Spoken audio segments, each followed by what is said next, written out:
Hi everyone, I'm Ashley Bell from Sydney, Australia. I want to talk to you about creative ways in which we care for our dementia-specific clients in aged care facilities. Uh, for a start, I think we should step into the dementia client's reality instead of trying to reorientate clients into our reality. I had one client years ago who would repetitively recite her favourite poem. The poem was about a dog, and the poet's name was Irene R. MacLeod. It went something like this: I'm a mean dog, a rough dog, a lean dog alone. And at times she could become physically aggressive and verbally abusive. It wasn't her fault. It was just the nature of dementia changing her personality and her perception. So I came up with the idea of reciting everything to her and initiating every conversation I had with this particular woman in the iambic pentameter of the poem. So I'd say something like, it's lunch now. Are you hungry? Do you want to eat? Stand up. Come with me. Walk with your feet.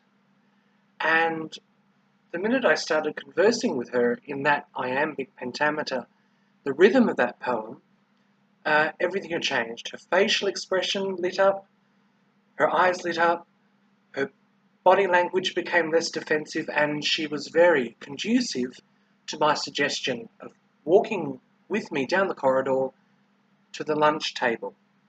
It worked. That's an example of how I used a form of communication that was comforting, familiar, and receptive. Another example of styling my intervention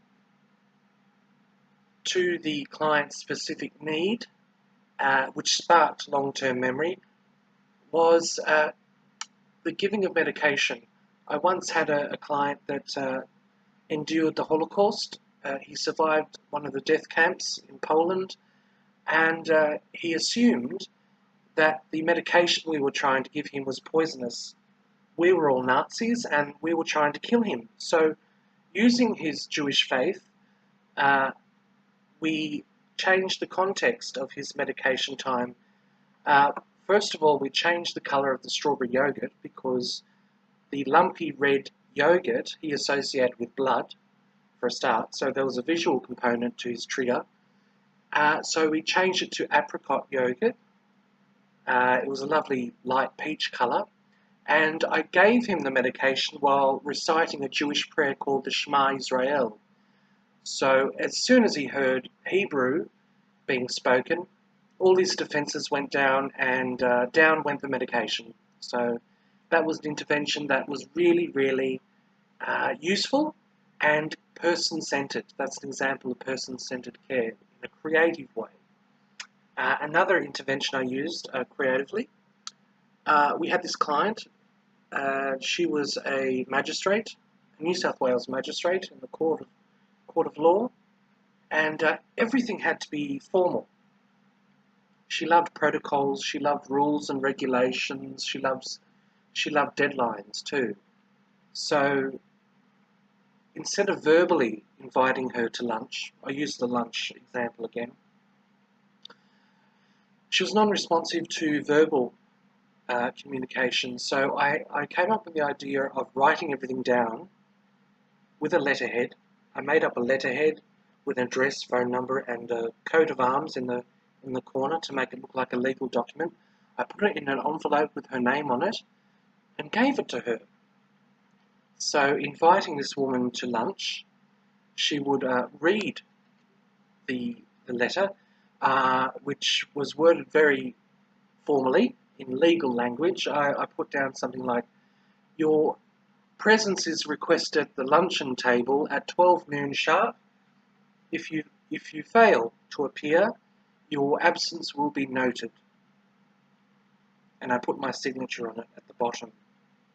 Now, this woman, who was normally very non-responsive, became responsive. She She read the notice and thought, yes, yes, it should be noted. My absence should be noted.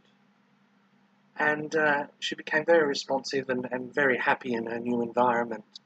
So my point is, think of creative ways to engage your clients.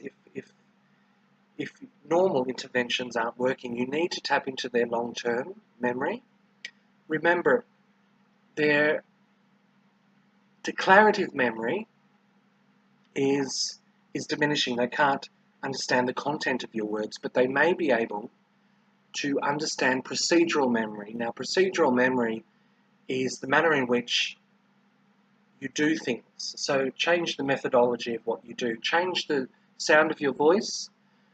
I once had a client who loved Frank Sinatra, so every kind of communication I had with this gentleman, I phrased things to the tune of My Way by Frank Sinatra, and he became very responsive. My name is Ashley Bell. I'm from Sydney, Australia, and just wanted to talk to you about creative ways to engage your dementia clients. Thank you very much.